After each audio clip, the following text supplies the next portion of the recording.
बॉसच्या घरामध्ये डीपी हा कोल्हापूरचा असून देखील हळव्या मनाने इकडे रडताना दिसतोय। चला तर बघूयात काय घडलेलं आहे। तर बाहेर रक्षाबंधनचा कार्यक्रम सेलिब्रेट करत असतात सगळेजण आणि इकडे डीपीला त्याच्या भावना कंट्रोल होत नाहीत म्हणून तो रडतो। तर सगळेजणच राखी बांधत असतात, पण अंकिता ही डीपीला आतमध्ये घेऊन येते आणि तिच्या पाठोपाठ सूरज देखील येतो। तर त्याला बसवते आणि सांगते, हा सांगा, काहीही असू दे, सांगा मला तुम्ही का रडलात, तुमच्या डोळ्यातून पाणी का आलं। तर डीपी सांगतो की मला ते कंट्रोल नाही झालं आणि मला सांगता येत नाहीये, मी काय सांगू। त्यावरती अंकिता आणि सूरज हसते की तुम्हाला बोलता येत नाहीये म्हणजे काय आहे, मग आम्ही कुठे जायचं। कारण डीपी नेहमीच घरामध्ये कॉमेंट्री करताना किंवा एकमेकांवरती कमेंट्स करताना, कॉमेडी करताना दिसत असतो। त्यामुळे अंकिता म्हणजे तुम्हाला बोलता येत नाही हे शक्यच नाही। तर सूरज सुद्धा विचारतो, सांगा ना दादा तुम्ही का रडला। तर तो सांगतो की पहिलीच अशी वेळ आहे की ज्या वेळेस माझ्याजवळ माझ्या बहिणी नाहीये, त्यामुळे मला ते कंट्रोल नाही झाल्या त्या भावना, म्हणून मी रडलो।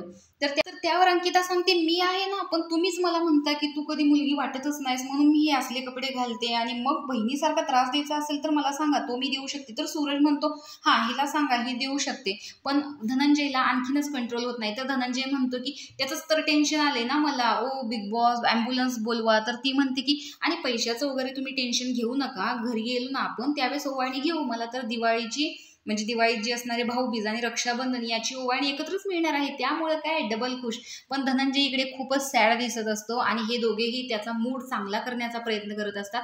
तर अंकिता नंतर सूरजकडे येते। सूरजच्या दोन्ही हातामध्ये राख्या बांधलेल्या असतात, पण उजव्या हातामध्ये निक्की आणि जान्हवी या दोघींनी बांधलेल्या असतात। तर अंकिता त्याचा हात धरून तिची राखी जी आहे ती त्याच्या हातात देते आणि सांगते की ही राखी जी आहे ती मी तुला तेव्हाच बांधेन ज्यावेळेस तुझं स्वतःचं घर होईल आणि तुझी नेमप्लेट लागेल आणि तू फीत कापून आतमध्ये जाशील, त्याच वेळेस ही राखी मी तुला बहीण म्हणून बांधेन। पण तोपर्यंत ही राखी जपून ठेवण्याची जबाबदारी तुझी आहे, कुठेही हरवू नकोस। तर सूरज देखील याला ॲग्री करतो आणि तो राखी आहे ती त्याच्याजवळ ठेवतो। तर एकूण मला 22,000 पाहिजेत, कारण धनंजय म्हणत असतो की मी 11चं असं 2 पाकिटं मिळून 22 रुपये देईन, पण ती म्हणते की मला 22,000 पाहिजेत, बिग बॉस ॲम्ब्युलन्स बोलवा, असं धनंजय बिग बॉसना सांगतो। तर सूरजबद्दल घेतलेला अंकिताचा स्टँड आणि धनंजयचं पहिल्यांदाच पाहिलेलं हळवं मन तुम्हाला कसं वाटलंय कमेंट बॉक्समध्ये नक्की सांगा। अशाच बिग बॉसच्या अपडेटसाठी आपल्या चॅनलला सबस्क्राईब करा। तोपर्यंत बाय।